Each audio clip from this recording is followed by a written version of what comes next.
5. Proteus. Jacques Cousteau, born in June 1910, was a French naval officer, filmmaker, oceanographer, and author. He co-invented the first successful open-circuit self-contained underwater breathing apparatus called the Aqualung, which he used in producing some of the world's first ever underwater documentaries. And today, he's best known for bringing the oceans and all of their life into people's living rooms, where they could experience the mysteries of the deep sea firsthand. Jacques Cousteau passed away from a heart attack in June 1997, but his fascination with the ocean didn't die with him. His dreams of exploring the dark depths live on today through his grandson, Fabien Cousteau. In July of 2020, Fabien announced his plans to create what he described as an underwater version of the International Space Station, and he named this installation Proteus. Over 70% of the planet is covered in water, but despite this, only a handful of short-term research laboratories have been established underwater. There are a number of reasons for this, but the main one is that a person can only remain at such depths for a very short period of time. If you aren't familiar with diving, surviving at any serious depth requires you to breathe compressed air. The air is contained within big metal cylinders that you'll see most scuba divers wear on their backs.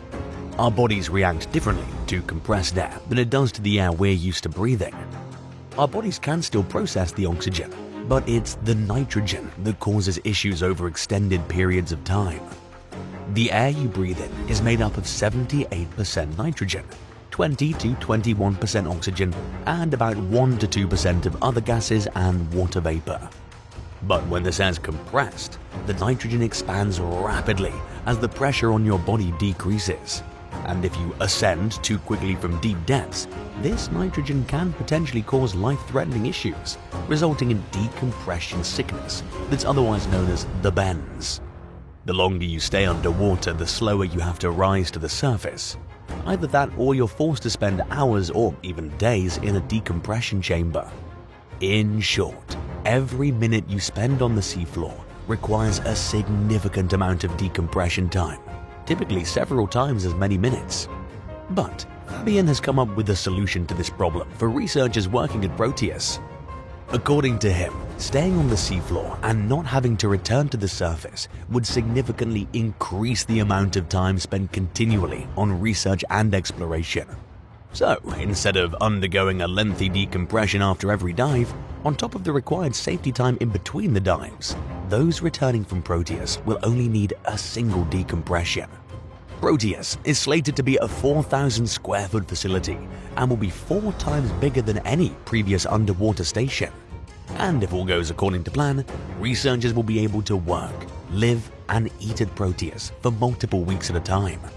The site will have sleeping quarters, research labs, a video production studio, and even a moon pool to allow workers to get in and out of the water with little effort. And surprisingly, Proteus will also have its own greenhouse, which will be the first of its kind in an underwater environment.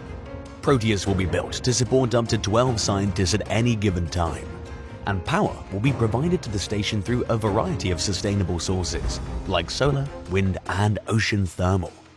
Internet, power, and fresh air will also be provided by an umbilical cable that reaches the surface. At the moment, the plan is to construct Proteus off the coast of Curaçao, an island in the Caribbean at a depth of about 60 feet. And while this project is being handled internationally, the main driving force behind it is Fabien Cousteau. Since, after all, it was Fabien and Fuse Project, his company, that designed the plans for the futuristic-looking station. It was initially slated to be finished by 2023, but COVID caused the project to have setbacks. And as of now, in mid-2023, construction on the underwater research facility has yet to begin. 4. Aquarius Reef Base. NEMO is short for NASA Extreme Environment Mission Operations. It's an analog mission by NASA that sends groups of potential astronauts, scientists, and engineers to live in the Aquarius Underwater Laboratory for up to 3 weeks in preparation for space exploration in the future. And at the time it was installed, in 1986, Aquarius was the only undersea research station in the world. It's located about 3.5 miles off the coast of Key Largo, Florida, specifically in the Florida Keys National Marine Sanctuary. Aquarius is situated 62 feet below the surface, next to deep coral reefs on the ocean floor. And today, it's one of just 3 undersea facilities on the planet dedicated to education and science. Aquarius is currently under the operational control of Florida International University, FIU, but before 2013, it was owned by the National Oceanic and Atmospheric Administration and was operated by the University of North Carolina, Wilmington. Then, in October 2014, FIU acquired full ownership of the underwater laboratory. The facility was designed by Perry Submarine Builders of Florida, and it was built by Victoria Machine Works in Victoria, Texas in 1986. The lab is often used by marine biologists who refer to Aquarius as their home base while they study the coral reef, aquatic plants, and the fish that live nearby. Aquarius has sophisticated computers and lab equipment, all of which enable scientists to process samples and perform research without having to leave the underwater facility. The laboratory accommodates 2 technicians and 4 scientists for missions that average 10 days. And those who work on the Aquarius are often referred to as aquanauts, since they live underwater at depth pressure for 24 continuous hours or more without returning to the surface. A technique called saturation diving allows these aquanauts to work and live underwater for days or even weeks at a time. By using this approach, researchers remain submerged for at least 24 hours in order to allow their bodies to become saturated with dissolved gas. This allows divers to accurately predict how long they need to decompress before heading back up to the surface. In total, Aquarius has 3 compartments. Access to the water is made through the wet porch, which is a chamber with a moon pool. The moon pool keeps air pressure inside the wet porch the exact same as the water pressure that exists at that depth through hydrostatic equilibrium. Like a submarine, the main compartment is strong enough to maintain normal atmospheric pressure, and the smallest compartment, called the entry lock, is located in between the other 2, functioning as an airlock where Aquarius personnel wait while pressures tweaked to match either the main compartment or the wet porch. This amazing design allows aquanauts to return to the surface without even needing a decompression chamber. Since 2001, NASA has used Aquarius for a series of space exploration simulation missions. In the underwater environment, the aquanauts who are part of these missions perform extravehicular activities, or EVAs. The undersea world, much like space, is extremely hostile and is an alien place for humans to live. Nemo crew members go through some of the same challenges as astronauts would on a distant planet, moon, or asteroid. And during these Nemo missions, aquanauts are able to simulate the same conditions as they'd experienced while living on a spacecraft. They can also test their spacewalking skills for future space missions. Do you think it's possible that in the future we could have full cities that are self-sustainable underwater? Why or why not? Let us know your thoughts in the comments down below. And if you haven't already, be sure to subscribe to the channel. 3. Subbiosphere 2. London-based concept designer Phil Pawley unveiled his plans for a self-sustainable underwater habitat back in 1998. Pawley's proposed system was based on the Biosphere 2 project, which was a man-made closed ecological system in the US state of Arizona. It was used by researchers to explore the prospects of sustainable living in a severely monitored environment. But unlike Biosphere 2, Pawley's Sub-Biosphere 2, SBS2, would be fully submerged. Pawley's vision was focused on developing self-sustainable living conditions under the water. It would have had a central supporting biome that powered and controlled 8 interactive living biomes, each of which would have represented a different ecosystem.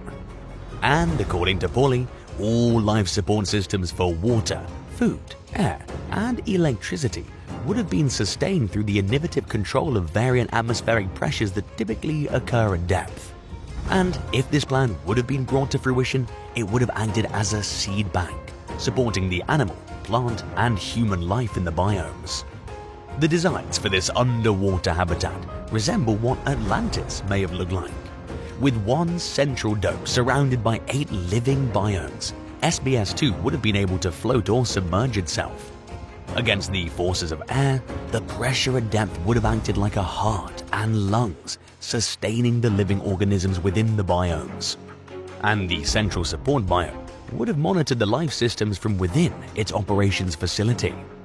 Unfortunately though, SBS-2 was never built. Hawley didn't receive enough investment to bring his dreams into reality. However, his plans for the underwater habitat remained to inspire others with similar goals in mind. But maybe, just maybe, Sub-Biosphere 2, or a base like it, will be built in the future, when we may have no other choice but to live underwater. 2. Sea Orbiter. The Sea Orbiter is a proposed ocean-going research vessel that was due to start back in 2014. However, only the eye of the vertical ship was completed by May of 2015, and as of early 2021, there's been no news of any other construction on the Sea Orbiter being done. The designs for this marine vessel resemble what looks like a futuristic floating hotel, and once completed, the Sea Orbiter will be the world's first vertical ship. It'll stand at an impressive 170 feet tall, but in order for the ship to stay stable, 2/3 of it will remain underwater, giving it buoyancy to stay afloat. The vessel will also have a fish collection system, so researchers can study the pelagic ecosystem, fish stocks, and plankton biodiversity. The $52.7 million project has been in the works for quite some time, but many write it off as nothing but a pipe dream. The Sea Orbiter is well behind schedule in its construction, but the project headed by the Floating Oceanographic Laboratory Organization still seems to be underway. Those involved in the project, however, are keeping tight-lipped about the progress being made on the vertical ship. 1. Nemo's Garden. Nemo's Garden is something entirely different from NASA's NEMO missions. Instead of a project aimed at preparing astronauts for space, Nemo's Garden is the first underwater cultivation system of terrestrial plants in the world. It's situated off the coast of Noli, Italy, near Genoa, and the farm consists of a variety of transparent, suspended, dome-shaped greenhouses that are called biospheres. And these so-called biospheres are anchored to the seafloor to keep them in place. Started by an Italian family in the diving equipment business, their goal for Nemo's Garden is to change agriculture. As we know, it's difficult to grow enough food to sustain every person on the planet.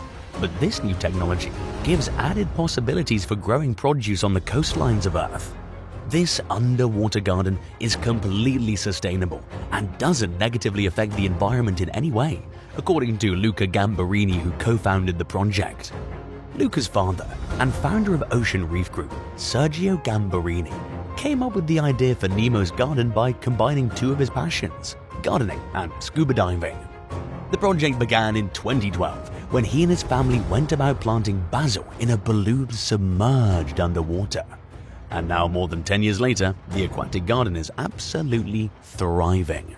Separated from any pathogens and pests, the plants in Nemo's Garden float 20 to 33 feet below the surface, but they still have access to fresh water due to desalinated condensation that forms within the biospheres. And according to Sergio, the somewhat steady temperature of the seawater makes for an ideal environment for plant life. Hydroponics, a technique that utilizes water-based nutrients instead of regular soil, is used in Nemo's Garden, the same method that's used in most, if not all, indoor vertical farms. And although the plants are situated fairly deep in the water, sunlight still reaches them. Everything that happens in the biospheres is monitored on dry land through sensors and cameras, and settings can even be adjusted remotely from anywhere on the planet. And when it's time to harvest, a diver employed by Nemo's Garden will clip the vegetation before placing it in bags to float it back up to the surface. The biospheres are too small to grow larger crops like wheat or corn, but they're just big enough to fit between 70 and 100 smaller plants. Amazingly, in a 2020 study conducted by the Università di Pisa, the basil grown in this underwater environment proved to contain more antioxidants and a higher concentration of essential oils than those grown on land. And other studies done at Nemo's garden showed that the aquatic farm attracts sea life. Sergio told CNN in 2023 that compared to the surrounding environment, 58% more fish prefer to live near the aquatic farms. So, according to Sergio, it has a repopulation effect. And while it may seem strange to grow food underwater, it may be the way of the future. 6. Soviet nuclear reactors. When the United States and the Soviet Union were entangled in the infamous Cold War arms race, it's unclear whether either superpower was thinking about how they would one day safely dispose of outdated nuclear weapons and vehicles. Since then, both the US and Russia have discovered just how complicated, time-consuming, and expensive this task truly is, especially when it comes to the nuclear reactors in retired submarines and ships. Russia lacks both a comprehensive plan and the money to properly dispose of its nuclear-powered Navy vessels. For now, these vehicles either languish in storage or at the bottom of the Barents and Kara Seas. Of the 244 nuclear submarines the Soviet Union produced during the Cold War, 180 have been taken out of service. Simply put, the government couldn't afford to keep them operational. Under Russia's current system for disposing of nuclear submarines, only 3 to 6 vehicles can be dismantled per year, resulting in a horrendous backlog that only seems to be getting worse as the country's submarines continue to age out of their service lives. In the past, the Soviet Union dumped reactor coolant and other low-level liquid radioactive wastes into the sea. The practice was forbidden in 1972 by the London Dumping Convention, but nuclear reactors have still made their way into Russian waters. To make matters even more complicated, past Soviet leaders did not plan for the Cold War to end peacefully or for the USSR to go broke like it did. Because Russia has nowhere to store liquid waste or spent fuel, the 110 or so of its decommissioned submarines that still have operating nuclear reactors are currently manned by skeleton crews. Experts have pointed out that a country's failure to properly dispose of its military hardware was once considered that nation's problem alone. But when it comes to nuclear materials and the dangers they pose, it's a different story. Russia's problem is a concern to the international community at large, and the inevitable solution will involve providing Russia with an influx of financial assistance and resources. In 2021, Russia announced plans to lift several of its submerged nuclear reactors by 2030. Whether or not it ends up happening remains to be seen. 5. The Hanford Site.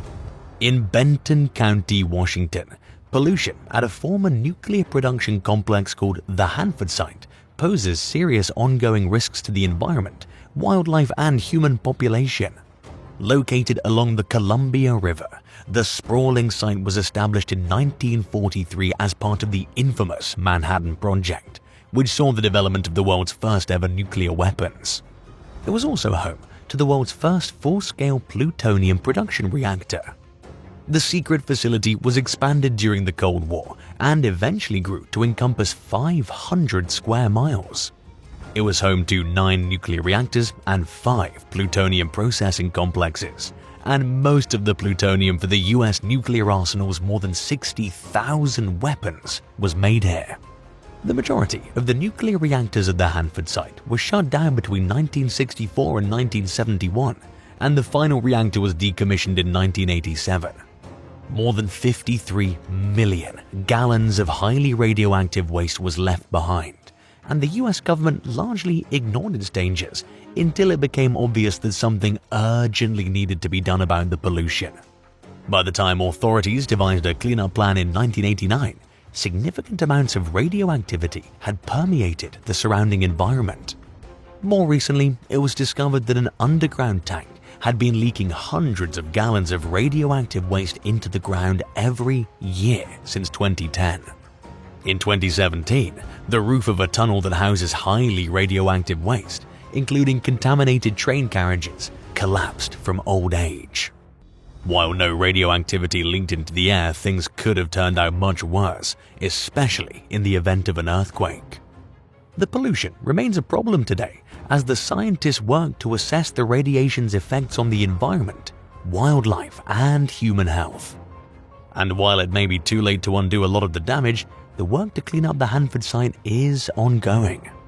Since 1989, the US Department of Energy has spent upwards of $164 billion cleaning up its nuclear waste sites. For now, the bulk of the money is spent on merely maintaining the aging infrastructure.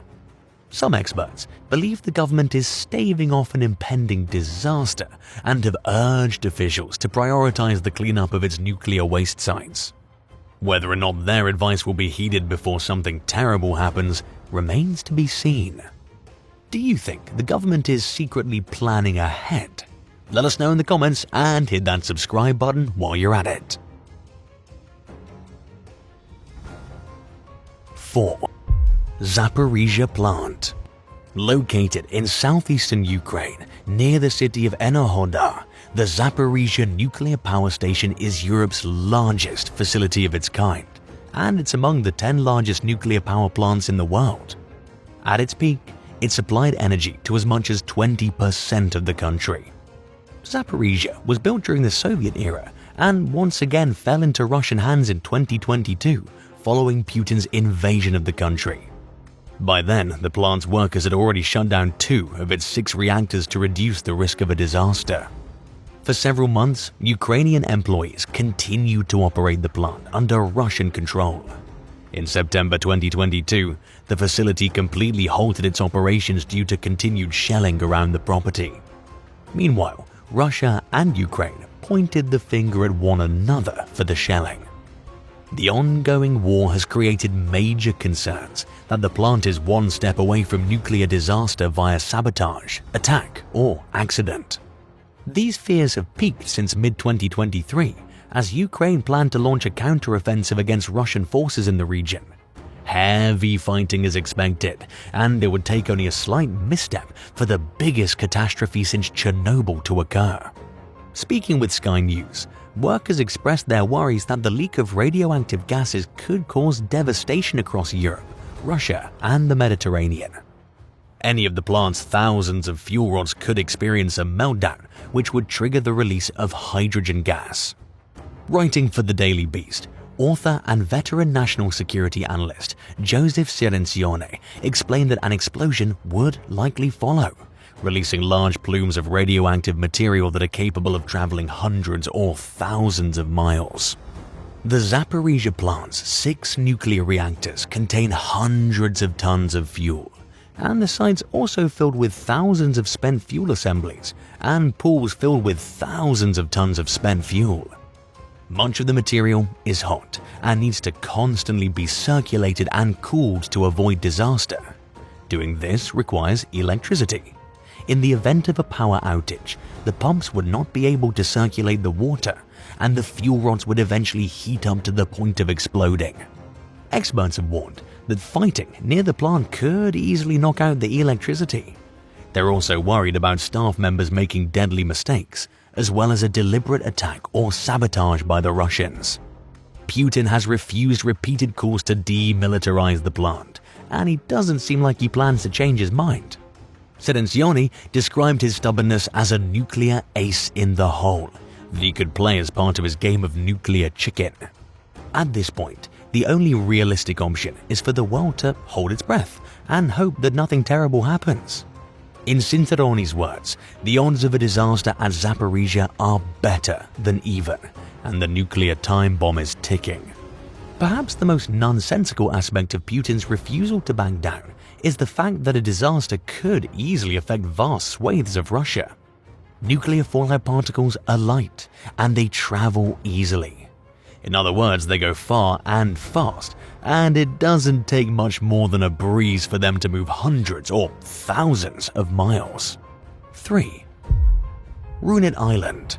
Situated in the Marshall Islands, roughly halfway between Australia and Hawaii in the South Pacific, Runit Island is part of a coral island called Eniwetok Atoll. The US carried out dozens of nuclear tests here between 1948 and 1958. During a cleanup effort in the 1970s, workers built a concrete dome to house radioactive waste left behind by the tests. Nicknamed the Tomb, the structure was meant as a temporary fix until the American government came up with a better long-term decontamination plan. Unfortunately, that never happened.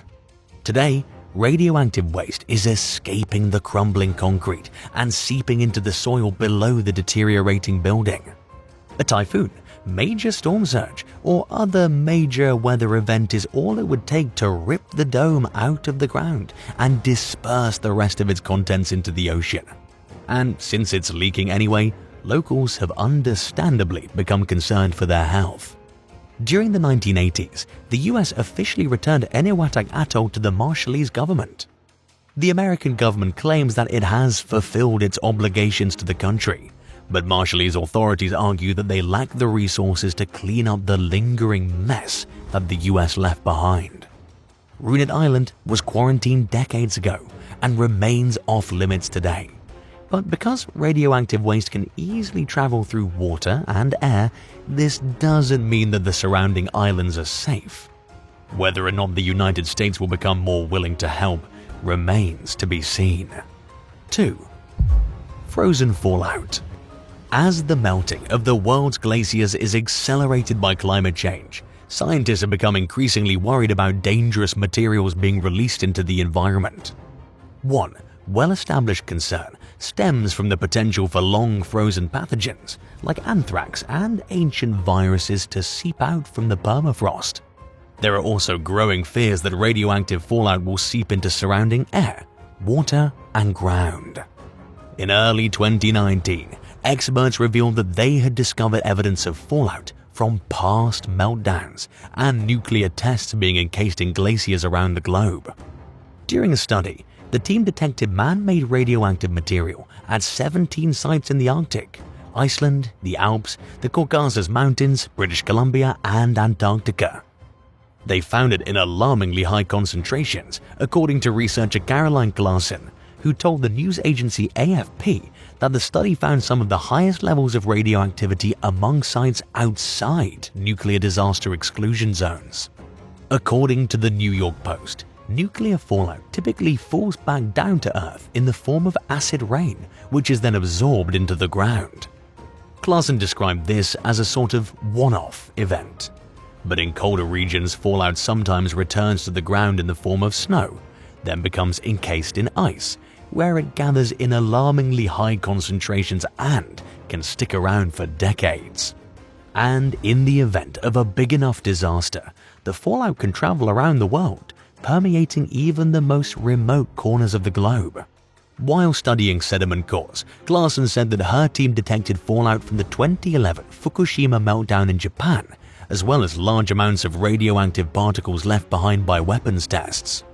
The cores also show a clear spike in radiation levels around the time of the Chernobyl disaster. What also makes the radioactive materials highly dangerous is the fact that as they decay, they create extremely hazardous residues. For example, when plutonium decays, it creates a byproduct called americium, which remains radioactive for 400 years.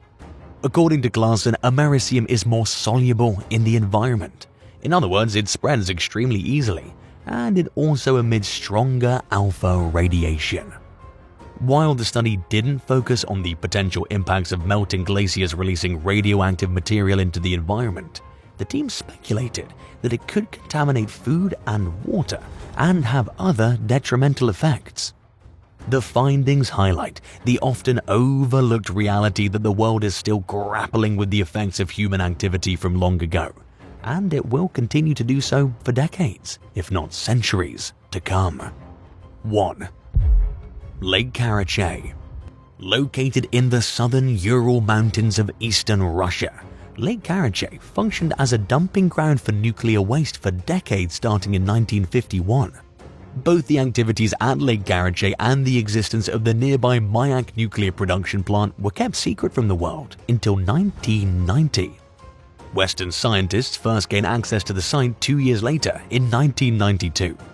at the bottom of the lake, they discovered an 11-foot thick layer of radioactive sediment. At its absolute worst, Lake Karachay was so polluted that a person could die from radioactive poisoning within an hour and a half of standing along its shoreline. Experts were even more alarmed to find that the highly toxic water had made its way into nearby freshwater sources. By the time contamination was discovered, an estimated 65% of the local population had been poisoned. In another shocking display of a complete disregard for public health and safety, the Soviet government failed to take action when the lake dried up in 1967. Radioactive dust blew into nearby villages, causing even more residents to fall ill. Because the clandestine facility and the secret city its operators lived in did not exist on any maps, residents were unsure why they were getting sick or who to blame for it. To prevent the problem from worsening, the government filled the lake in with cement. It was far from a permanent fix. Certain nearby sites will remain polluted for centuries to come. But the measure seems to have reduced the dangers associated with Lake Karachay itself. So, how dangerous is the lake today? The truth is that nobody knows for sure. Even the most skilled radiologists lack the experience necessary to answer that question. But they're monitoring it the best they can and will continue to do so for years to come. 8. Flooded F-16s. In early 2020, the weather forecast predicted unusually heavy rains in Israel, yet the military failed to move 8 of its F-16 fighter jets from their underground hangars at Hatzor Air Base to higher ground. A nearby creek overflowed and flooded the hangars, and the expensive aircraft were heavily damaged. Officials initially kept the incident under wraps, but the Israeli Air Force acknowledged it several days later. In a statement, an IAF official said that the Air Force prepared accordingly for the extreme weather conditions, but that parts of the base nevertheless became inundated with water. He further explained that the military's main priority was to protect human life, and that equipment and weapons were of secondary importance. The base reportedly remained dry until the early morning hours, when over 1.7 million cubic feet of water suddenly came rushing in, knocking down cement walls. But the official admitted that the Air Force made a mistake by not evacuating the hangars, where the water reached nearly 5 feet deep. He vowed to investigate the matter. The good news is that only 3 of the 8 jets were seriously damaged. They were all repaired and returned to service within a week. 7. The Blue Devil airship. Around 2010, the Pentagon dished out $200 million for what Army officials insisted was an urgently needed giant spy blimp. The end product was the 300-foot-long helium-filled pilotless robotic Blue Devil airship. Officially dubbed the Long Endurance Multi-Intelligence Vehicle, or LEMV, it was designed for performing surveillance missions over Afghanistan. For 3 weeks at a time, the blimp would travel at high altitudes far out of the range of enemy gunfire, in places that were deemed too dangerous for human missions, collecting information with its ultra-advanced sensors and other equipment. In theory, a high-functioning futuristic war blimp is a great idea for the military. These vehicles would be cheaper to operate, easier to maintain, and would fly longer than existing warplanes. Until the LEMV project came along, the last time the US military had used airships was during the 1960s, when the Navy retired the last of its fleet. When the concept was revived a half-century later, it seemed like an ideal way to monitor elusive insurgents and gather intelligence on hard-to-reach enemy forces. But the project never came to fruition. As it turned out, the Blue Devil airship turned out to be far less sophisticated than it was cracked up to be. It was oversold by its advocates, who exaggerated its capabilities, which only piled onto the pressure to create a working blimp. Long story short, the endeavor became increasingly costly as these expectations grew. Each LEMV was only supposed to cost $150 million, and a working prototype was supposed to be developed within 2 years. It didn't take long for the projected cost of each balloon to rise to $270 million, and for the timeline for the prototype's completion to jump from a year and a half to 3 years. After just one brief test flight, the Army cancelled the project, and the ambitious idea of an advanced military airship was abandoned once and for all. 6. The Sparrow Elimination Campaign. During China's Great Leap Forward from 1958 to 1962, the military and government sought to eliminate rats, flies, mosquitoes, and sparrows in what was known as the Four Pests Campaign.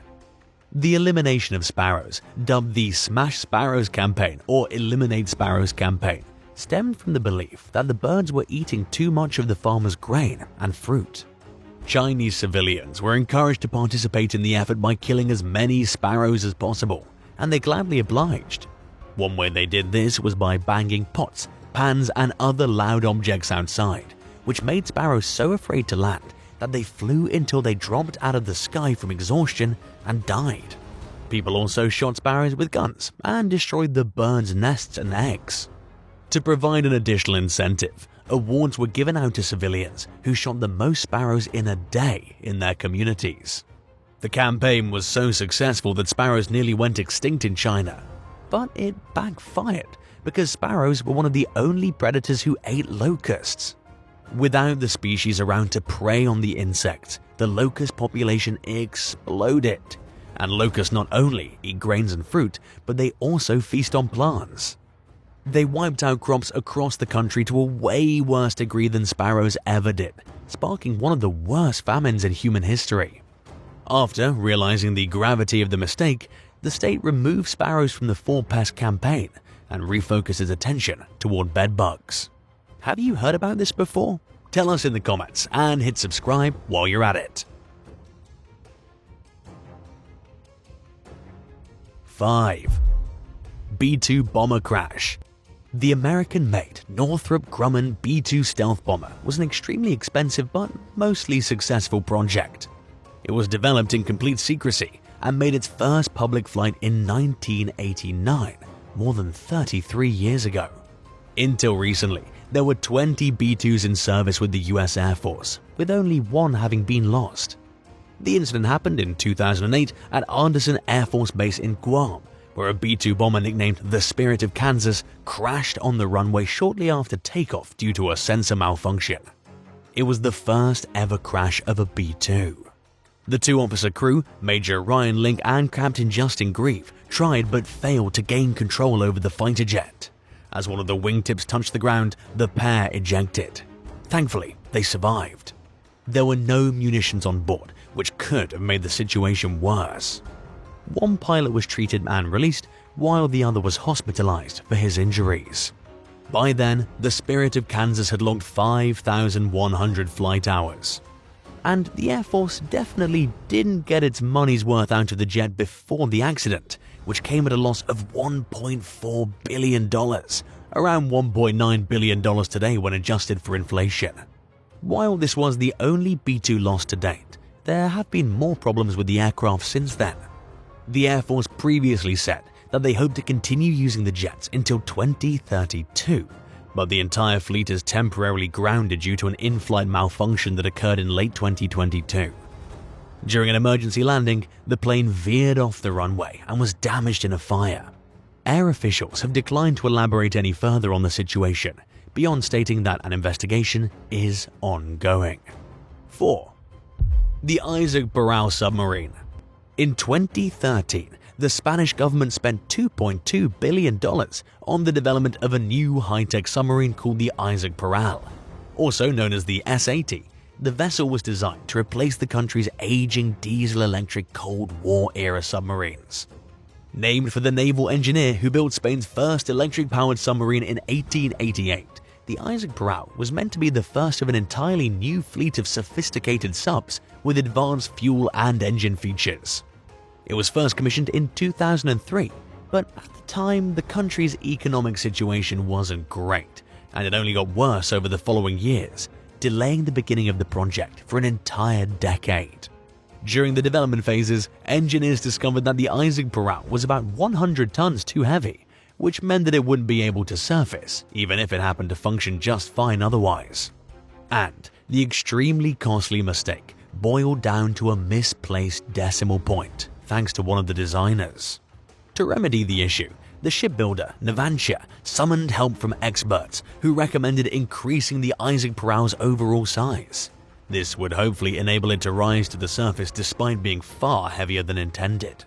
The sub was lengthened by more than 30 feet, and by all appearances, it seemed as though the problem was solved. 5 years later, while it was still being built, Spanish authorities realized the Isaac Perrault was too big for the port of Cartagena where it was being constructed. As if the miscalculation of the sub's weight wasn't expensive enough to begin with, the government was left with no choice but to either abandon the project or expand the port. They opted for the latter, and the vessel is slated to become operational by 2027, assuming there are no more unexpected issues. 3. Camp Lejeune contamination. If you live in the United States, chances are you've seen TV commercials encouraging former residents of the Camp Lejeune Marine Corps Base in North Carolina to seek compensation for health problems from contaminated water. That's because the American government is still paying the tab for what can only be described as a decades-long nightmare that ruined an unknown number of lives. The tap water at Camp Lejeune was heavily contaminated with dangerous toxins from 1953 to at least 1987. For many years, soldiers and their families bathed in and drank the poisonous water, completely unaware that it contained concentrations of hazardous chemicals ranging from 240 to 3,400 times the legally permitted safety levels. The first concrete evidence of the water contamination was discovered during the 1980s, when the water was tested for certain chemicals for the first time under newly imposed government regulations. Reports initially claimed that the water couldn't be linked to any serious long-term health problems, despite the presence of benzene, degreaser, vinyl chloride, dry cleaning solvent, and other toxins. Even after word of the contamination started to spread, and the high cancer and birth defect rates among former Camp Lejeune residents became evident, the government continued to deny the toxic water's effect on human health. Victims began to accuse Marine Corps leaders of having early knowledge of the problem and failing to take action. As more details came to light, it was revealed that hazardous waste was improperly dumped on the base for years. Over 800,000 gallons of benzene leaked into the ground and toxified the tap water. And the Marine Corps was allegedly aware of this, but conveniently left the information out of a health report that had submitted to the federal government for review in 1992. Authorities finally publicly acknowledged the severity of the problem in 2009. 3 years later, President Barack Obama signed the long overdue Cheney-Ensminger Act into law to provide medical care for the victims. Over 850 former Camp Lejeune residents have filed claims totaling nearly $4 billion. The true extent of the damage will never be known, since people who once lived at the base are spread out all over the world, but up to 1 million people are thought to have been poisoned. 2. AC-130J Ghost Rider. The heavily armed Lockheed AC-130 is a ground attack variant of the C-130 Hercules. It's armed to the hilt with weapons that are integrated with sophisticated sensors, navigation, and fire control systems. But the US Air Force seems to be encountering chronic issues with some of the weapons on its AC-130J Ghost Rider variant, and correcting them is proving to be a costly endeavor. In 2019, a Pentagon report revealed that the newest fleet of AC-130J Ghost Rider gunships was combat-ready. But according to the fine print, the aircraft's 30mm and 105mm guns were experiencing continuous problems with poor accuracy, unreliable ammunition, and other problems. More specifically, one of the plane's cannons was struggling to make adjustments for shifts in position and altitude, something it was supposed to do automatically. During tests in 2017, the gun fell out of alignment at least once and needed to be recalibrated. When the gunners tried to recalibrate the weapon, they inadvertently threw off the positioning of the mounting hardware. And at its maximum firing rate of 200 rounds per minute, the gun vibrated so violently that its accuracy was regularly interrupted anyway. For a plane that's supposed to be known for its precision tools, these effectiveness issues are simply unacceptable. In addition to the gun issues, pilots struggled to keep the aircraft under control during its initial test flight, and they ended up flipping the plane. Thankfully, nobody was injured, but that particular AC-130J Ghost Rider never took to the skies again. 1. F-35 failure. The F-35 was supposed to be the world's most advanced stealth fighter jet. It was designed by Lockheed Martin in partnership with the American government and several allies, including the UK, Italy, Denmark, the Netherlands, Norway, Australia, and Canada, as a replacement for aging Cold War-era fighter jets. The program's official website boasts that the F-35 is the world's most survivable and lethal fighter aircraft.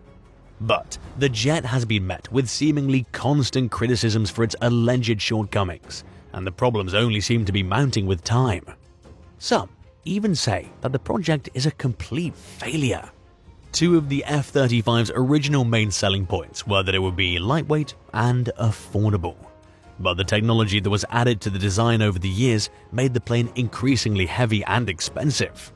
So far, the aircraft has proven to be unreliable, high maintenance, and extremely costly, with each jet coming with a price tag of around $100 million.